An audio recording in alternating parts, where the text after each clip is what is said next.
Jimmy Milton, a man in his early 50s, had lived in Willow Springs for years. He was a stickler for order, the type to keep his lawn perfectly manicured.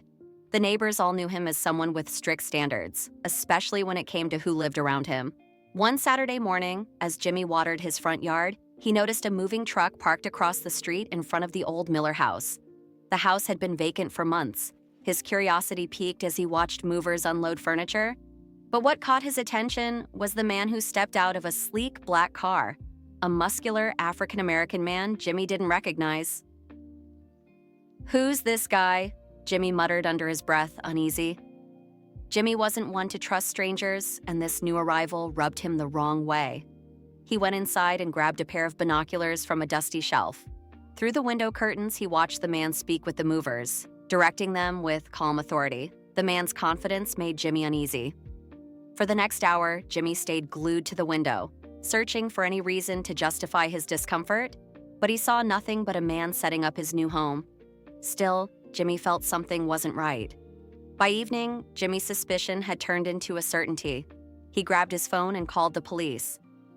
"Hello, I'd like to report some suspicious activity," he said to the dispatcher. "There's a man moving into the Miller house, and I don't think he belongs here. Might be trouble." The dispatcher sighed, clearly tired of similar calls.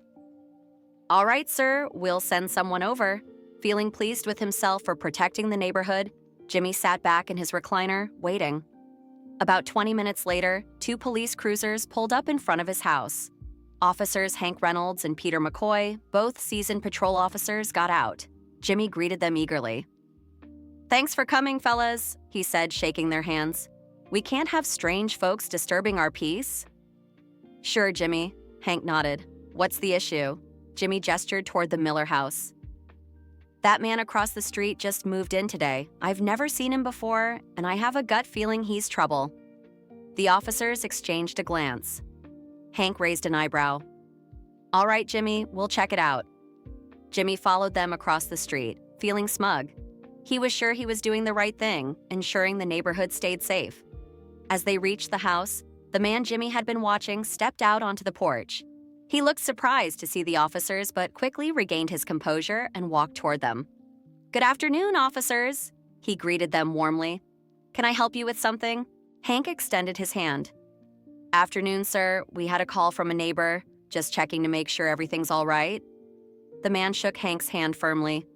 "Yes, I'm Desmond Mason. I'm actually the new police chief for Willow Springs. Just settling in before I start on Monday." Desmond let that information sink in as he shifted his gaze to Jimmy. The officers blinked in surprise. "You're the chief?" Peter asked, a bit flustered. "That's right," Desmond said with a calm smile. "I'm just getting set up." Jimmy's face drained of color.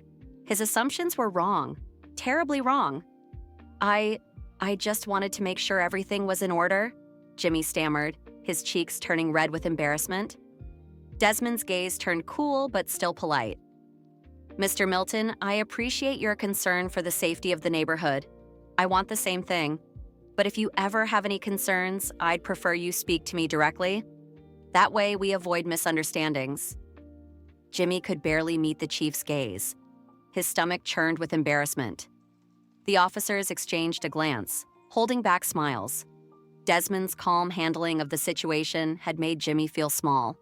To drive the point home, Hank added, "Chief Mason has a solid reputation. We're lucky to have him. He knows how to keep things in order." Jimmy nodded quickly. "Yes, of course," he mumbled, feeling humiliated. Desmond smiled faintly. "Thank you for understanding, Mr. Milton. I'll make sure to get to know my neighbors. We'll all work together to keep Willow Springs a place we're proud of." Jimmy nodded, still feeling the sting of his earlier actions. Without saying another word, he turned and hurried back to his house, his pride shattered. As the officers left, Peter chuckled. "Chief Mason sure knows how to handle people." Hank grinned. "That's instant justice." Back in his new home, Desmond looked at Jimmy's house with a quiet smile. He didn't need to confront Jimmy or get angry. Sometimes, the best lesson came from someone facing their own actions. That night, Jimmy sat alone, reflecting on his behavior. He realized that judging someone by their appearance had led him to make a huge mistake. From then on, he promised himself he'd think twice before jumping to conclusions.